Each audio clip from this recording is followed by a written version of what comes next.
गुप्ता जी का परिवार खुशहाल था। उनके 3 बेटे, 3 बहुएं और एक बेटी से पूरे घर में चहल पहल का माहौल रहता था। जॉइंट फैमिली में होने की वजह से सब लोग मिल बांटकर घर की खुशियां और गम दोनों सह लेते थे।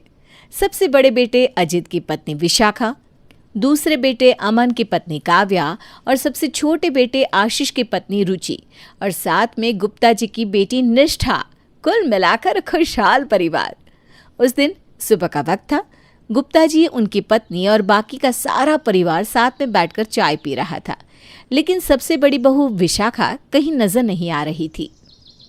अरे अजित बेटा, क्या हुआ? आज विशाखा सोकर नहीं उठी? तबीयत तो सही है ना उसकी? नहीं माँ, सोकर तो कब की उठ गई थी। कह भी रही थी कि अभी कमरे से बाहर आती हूँ। पता नहीं फिर क्या हुआ। हाँ भैया, हमेशा भाभी सबके लिए चाय बनाती है, लेकिन आज तो वो नज़र ही नहीं आ रही।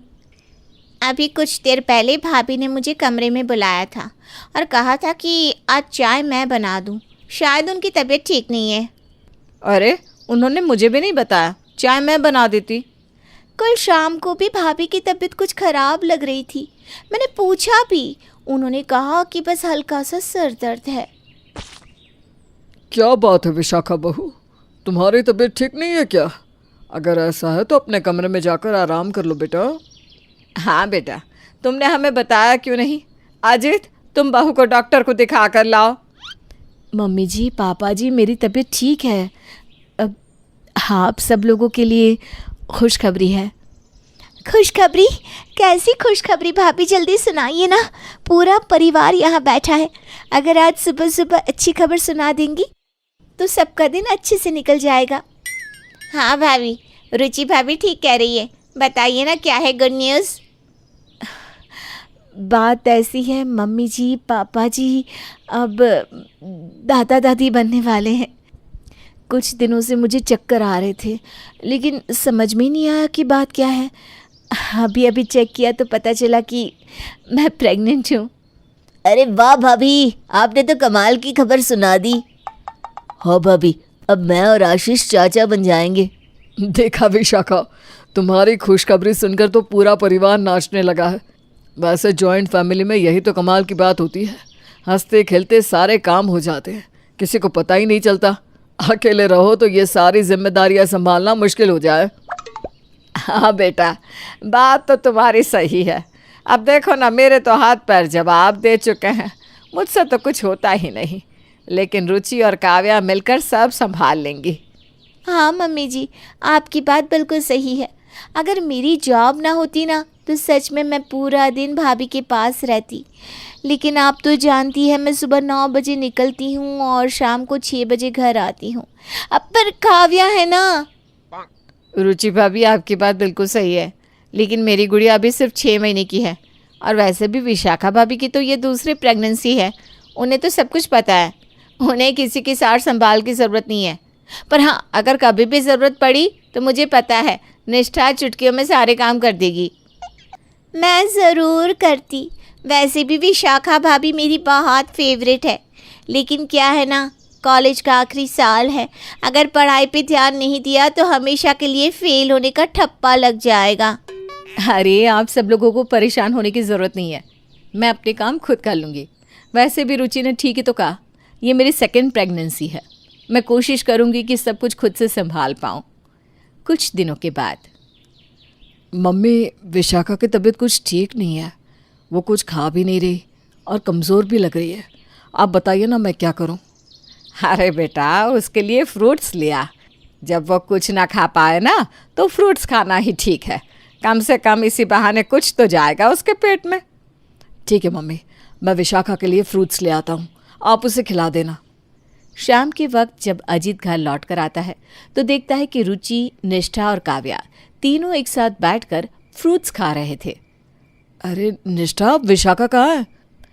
उसे भी कुछ फ्रूट्स खिला दो, मैं उसी के लिए तो लेकर आया था। आप कहना क्या चाहते हैं जीत जी?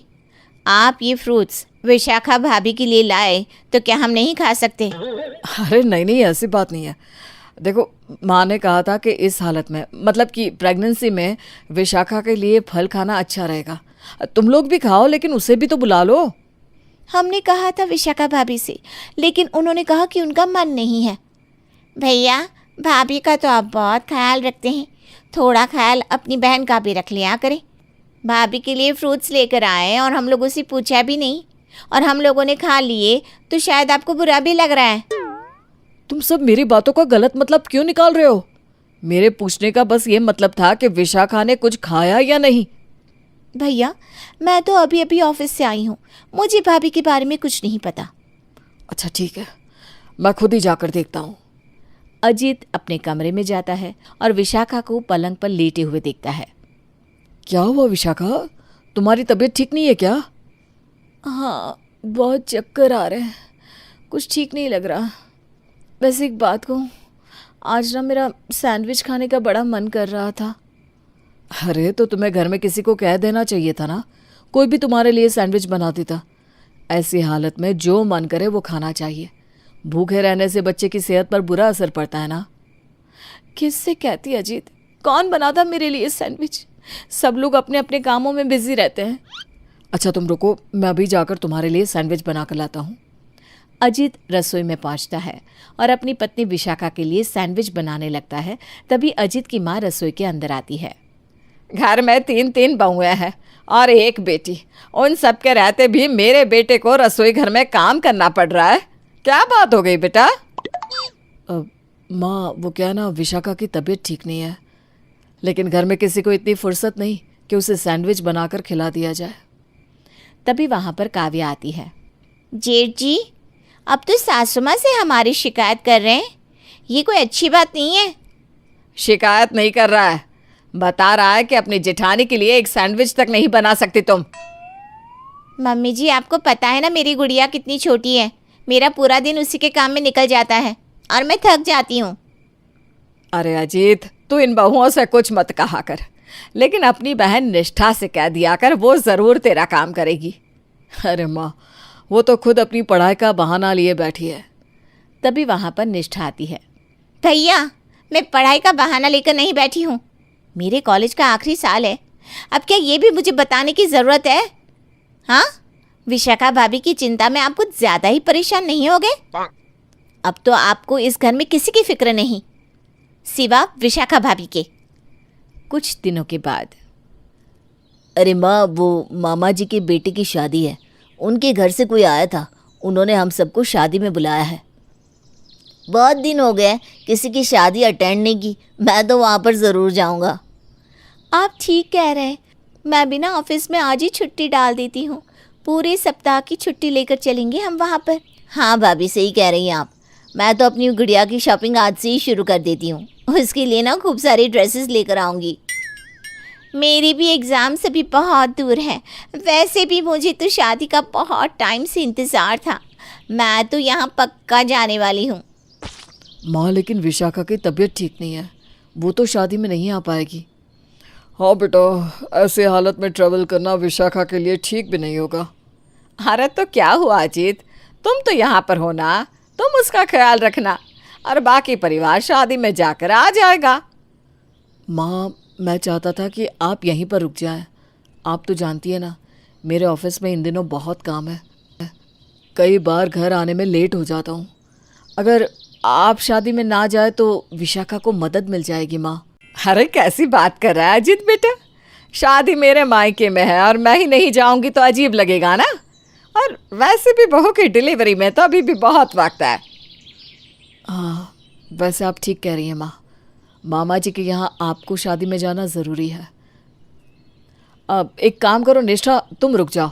वैसे भी तुम कह रही थी ना तुम्हारी पढ़ाई डिस्टर्ब होती है, तो शादी में ना जाने से पढ़ाई डिस्टर्ब भी नहीं होगी।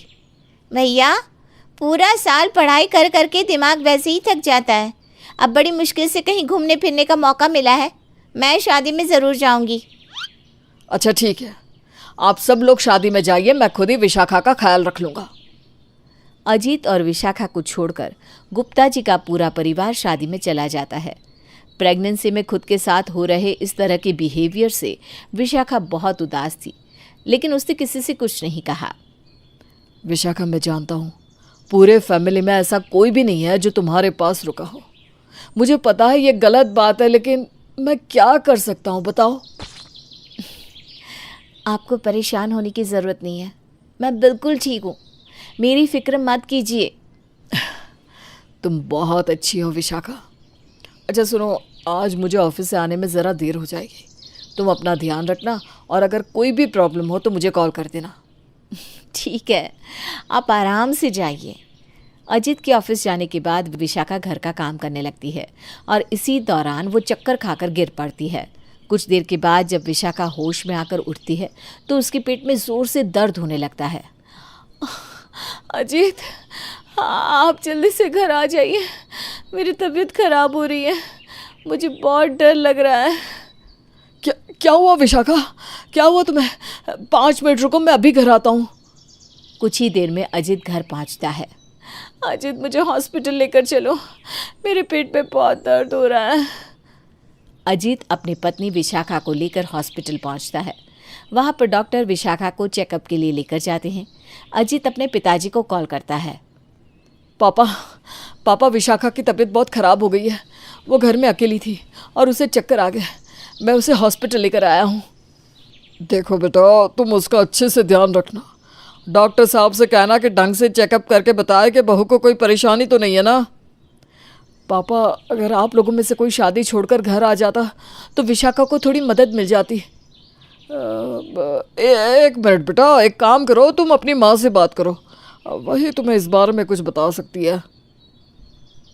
अरे बेटा, ये चक्कर आना तो मामूली सी बात है, प्रेगनेंसी में ऐसा होता रहता है। अच्छा, मैं ना हमारी मेड को फ़ोन कर देती हूँ, वो थोड़े ज़्यादा देर तक घर पर रुक जाया करेगी विशाखा का ख्याल रखने के लिए। लेकिन माँ, आप लोगों में से कोई आ जाता तो ज़्यादा अच्छा रहता। अरे बेटा, इस तरह शादी अधूरी छोड़कर थोड़े आया जाता है, और तुम्हारे मामा जी किसी को आने भी नहीं देंगे। अच्छा चल, आप सब लोग यहाँ पहुँच गए हैं, मैं मेड को भेज देती हूँ, ठीक है? ध्यान रखना बेटा। परेशान होकर अजीत फ़ोन रख देता है। तभी डॉक्टर अपने केबिन से निकलकर बाहर आता है। डॉक्टर, मेरी वाइफ ठीक तो है ना, और मेरा बच्चा? देखिए, विशाखा जी की तबीयत अभी बिल्कुल ठीक है, लेकिन कमज़ोरी ज़्यादा होने की वजह से उन्हें चक्कर आ गया। अब जब तक उनको बच्चा नहीं हो जाता तब तक उनका खास ख्याल रखने की ज़रूरत है। ठीक है डॉक्टर साहब, जैसा आप कहें। आप बस बता दीजिए कि मुझे करना क्या है। पहली चीज़ तो ये है कि उन्हें बेड रेस्ट करना होगा, और दूसरा ये कि इस बात का खास ख्याल रखिए कि उन्हें किसी भी तरह का स्ट्रेस ना हो, उनके आसपास अच्छा माहौल रहे। ठीक है डॉक्टर साहब, जैसे आपने कहा मैं वैसे ही विशाखा का ख्याल रखूँगा। अजीत विशाखा को लेकर घर आ जाता है। विशाखा, देखो, अब से तुम्हें बिस्तर से नहीं उठना है, कोई काम करने की ज़रूरत नहीं है तुम्हें। डॉक्टर ने तुम्हें बेड रेस्ट करने के लिए कहा है। लेकिन अजीत, मैं बेड रेस्ट कैसे कर सकती हूँ? खुद के काम तो मुझे करने ही पड़ते हैं ना। तुम्हारी बात सही है विशाखा, लेकिन अब अगर तुमने कोई भी काम करने की कोशिश की तो हमारे होने वाले बच्चे के लिए बहुत बड़ी रिस्क हो सकती है। देखो, घर के सब लोग कुछ ही दिनों में शादी से वापस आ जाएंगे, और तब तक माँ ने मेड का इंतज़ाम कर दिया है, तुम मुझसे सारे काम करवा लो। इसी तरह कुछ दिन बीत जाते हैं। सारे के सारे लोग शादी से वापस घर आ जाते हैं। अच्छा विशाखा बहू, अब ना मैं इस काम वाले को हटा देती हूँ, बहुत पैसे ले रही है महीने के। अब तो हम सब वापस आ ही गए हैं, अब इस मेड की क्या ज़रूरत। हाँ मम्मी जी, जैसा आपको ठीक लगे। भाभी, अब तो आपकी तबीयत ठीक हो गई होगी ना? अब तो पूरे 7 दिन हो चुके हैं। तबीयत तो ठीक है रुचि, लेकिन डॉक्टर ने बेड रेस्ट करने के लिए कहा है। ये बेड रेस्ट पर रहना ना बहुत बुरी चीज़ है। इंसान अपने खुद के काम भी नहीं कर सकता, छोटी छोटी चीज़ों के लिए दूसरों पर डिपेंड रहना पड़ता है। अरे तो क्या हुआ, घर में इतने सारे लोग हैं, भाभी को वैसे भी इस हालत में काम करने की क्या ज़रूरत है? अरे भैया, इतने सारे लोग तो हैं, लेकिन सबके अपने अपने काम भी तो होते हैं ना, किसके पास वक्त है? अगले दिन विशाखा अपने कमरे में लेटी हुई थी, उसकी तबीयत ठीक नहीं थी। तभी निष्ठा उसके कमरे में ब्रेकफास्ट लेकर आती है। भाभी, ये आपका नाश्ता है, जल्दी से खा लीजिए, काव्या भाभी ने बनाकर भेजा है। लेकिन निष्ठा, ये तो पैनकेक्स हैं, और चॉकलेट वाले पैनकेक खाने का मेरा बिल्कुल भी मन नहीं है। वैसे भी डॉक्टर ने मुझे ये सब चीज़ें खाने से मना किया है। तुम प्लीज़ मेरे लिए जूस लेकर आ जाओ ना। भाभी मुझे कॉलेज के लिए देर हो रही है। आप देख रही है ना, मैं कॉलेज जाने के लिए तैयार हो चुकी हूँ। मैं काव्या भाभी को कह देती हूँ। इतना कहकर निष्ठा वहाँ से चली जाती है। विशाखा काफ़ी देर तक अपने कमरे में इंतज़ार करती रहती है, लेकिन उसके खाने के लिए कोई कुछ नहीं लेकर आता। कुछ देर के बाद विशाखा की सास उसके कमरे में आती है। अरे बहू, ये क्या, सारा नाश्ता ऐसे ही रखा हुआ है, तुमने कुछ खाया नहीं? फिर अजित आकर हमसे कहेगा कि हम तुम्हारा ख्याल नहीं रखते। वो बात नहीं है मम्मी जी, एक्चुअली डॉक्टर ने मुझे ये खाने से मना किया है। आप मेरे लिए कुछ हेल्दी नाश्ता बनाकर दे दीजिए ना, और मुझे बहुत भूख भी लगी है। अरे बेटा, आजकल के ज़माने की चीज़ें मुझे बनानी कहाँ आती है, और वैसे भी जब से शादी में से आई हूँ ना, तब से पूछ मत, इतना कमर दर्द हो रहा है कि चैन से बैठा भी नहीं जाता। लेकिन तुम्हें भूख लगी है ना? अच्छा ठीक है, चल मैं रुचि को भेज देती हूँ। कुछ देर बाद रुचि विशाखा के कमरे में आती है। क्या हुआ भाभी, आपको कुछ चाहिए था? देखो ना, दोपहर होने आई है, मुझे बहुत भूख लग रही है। प्लीज़ तुम मेरे लिए कुछ हेल्दी खाने को ले आओ। भाभी अभी थोड़ी देर में मेरी मीटिंग है, मैं एक काम करती हूँ, आपके लिए बाहर से फूड ऑर्डर कर देती हूँ। अच्छा ठीक है, जैसा तुम्हें ठीक लगे। इतना कहकर रुचि भी वहाँ से चली जाती है, लेकिन वो विशाखा के लिए फूड ऑर्डर करना भूल जाती है। भूख और अपने घर के लोगों के व्यवहार की वजह से विशाखा फूट फूट कर रोने लगती है। शाम को जब अजित घर आता है तो विशाखा को परेशान देखकर वो भी दुखी हो जाता है। विशाखा, अब तुम्हें किसी भी प्रॉब्लम का सामना नहीं करना पड़ेगा। मैंने इसका एक सोल्यूशन ढूंढ लिया है, और मैंने जो डिसीजन लिया है अब हम वही करेंगे। कैसा फैसला? अजित क्या करना चाहते हैं आप? देखो विशाखा, तुम्हारी प्रेगनेंसी का 8वां महीना चल रहा है और तुम्हारी तबीयत बिल्कुल भी ठीक नहीं है। इसलिए मैंने ये डिसीजन लिया है कि हम अलग से फ्लैट लेकर उसमें रहेंगे। लेकिन क्यों? यहाँ पर हमारा पूरा परिवार है। मम्मी जी, पापा जी, आपके दोनों भाई, मेरी देवरानी, ननद। फिर हमें अलग से घर लेके रहने की क्या ज़रूरत है, वो भी इस हालत में? जिस परिवार को तुम अपना समझ रही हो ना, वो परिवार ठीक से तुम्हारी केयर भी नहीं कर रहा। अगर एक काम बता दिया जाता है तो सब एक दूसरे पर टालने की कोशिश करते हैं। जॉइंट फैमिली ऐसी नहीं होती विशाखा। मैं सब जानती हूँ अजित, जो कुछ भी हो रहा है वो गलत है, लेकिन फिर भी वहाँ अकेले फ्लैट में जाने से कौन सा हमारी प्रॉब्लम सॉल्व हो जाएगी। जैसे यहाँ अकेली हूँ, वैसे वहाँ भी अकेली रह जाऊँगी। विशाखा, 100 लोगों के बीच अकेले रहकर परेशान होने से अकेला रहना ठीक है। हम कल ही नए फ्लैट में शिफ्ट हो जाएंगे, क्योंकि मैं ऑफिस से आते वक्त फ्लैट फाइनल करके आया हूँ। रात को खाने के वक्त मैं आप सब लोगों से ये कहना चाह रहा था कि कुछ दिनों के लिए मैं और विशाखा अलग फ्लैट में रहने के लिए जा रहे हैं। जब डिलीवरी हो जाएगी और विशाखा की तबीयत ठीक हो जाएगी तो हम वापस आ जाएंगे। अरे बेटा, इतना बड़ा फैसला तुमने अकेले ही ले लिया, किसी को बताया तक नहीं। लेकिन ये सब करने की ज़रूरत क्या थी? भैया, आप पूरी फैमिली से अलग होकर रहना क्यों चाहते हैं? अगर कोई प्रॉब्लम है तो आप हमें बता सकते हैं, हम आपका साथ देंगे भैया। अरे जेठ जी, विशाखा भाभी को बेबी होने वाला है, ऐसी हालत में उनका अकेले रहना क्या ठीक होगा? ऐसे टाइम में तो सब लोगों का साथ होना ज़रूरी है, ताकि सब लोग मिलकर उनकी हेल्प कर सके। आप सबकी बातें मैं सुन चुका हूँ। निष्ठा, तुम भी कुछ कहना चाहती हो तो कह दो। अरे भैया, मैं बुआ बनने वाली हूँ, आप क्यों भाभी को यहाँ से दूसरे फ्लैट में लेकर जा रहे हैं? क्या आप नहीं चाहते कि बेबी आने की खुशी में हम सब भी खुश हो जाए? देखो अजित, ये तो गलत कर रहे हो, और बहू वहाँ अकेले पड़े पड़े परेशान हो जाएगी। तुम तो सारा दिन ऑफिस में रहते हो, उसका ध्यान कौन रखेगा और बच्चे को कौन संभालेगा? लेकिन इतने दिन में भी तो विशाखा की केयर किसी ने नहीं की माँ। आज भी वो सुबह से भूखी थी, लेकिन इतने सारे लोगों के होते हुए भी किसी ने उसे उसकी पसंद का खाना बनाकर नहीं दिया। ये तो भाभी के साथ बहुत गलत हुआ। रुचि, तुम्हें उनका ध्यान रखना चाहिए था। अगर ऐसा है तो आज से हम सब लोग विशाखा का ख्याल रखेंगे। रुचि, काव्या और निष्ठा, देखो विशाखा को कोई परेशानी नहीं होनी चाहिए। लेकिन अजीत बेटा, तुम दूसरे घर में रहने जाने की जिद छोड़ दो। अजीत को लगता है कि शायद उसके परिवार वाले अब बदल चुके हैं और उनके बार बार समझाने पर वो वहीं रहने का डिसीजन लेता है। कुछ दिन तो सब कुछ ठीक चलता है और विशाखा एक सुंदर से बेटे को जन्म देती है। अरे पोता आ गया मेरा, मैं तो बहुत खुश हूँ। मैं तो पूरे मोहल्ले में मिठाई बांट कर आया हूँ।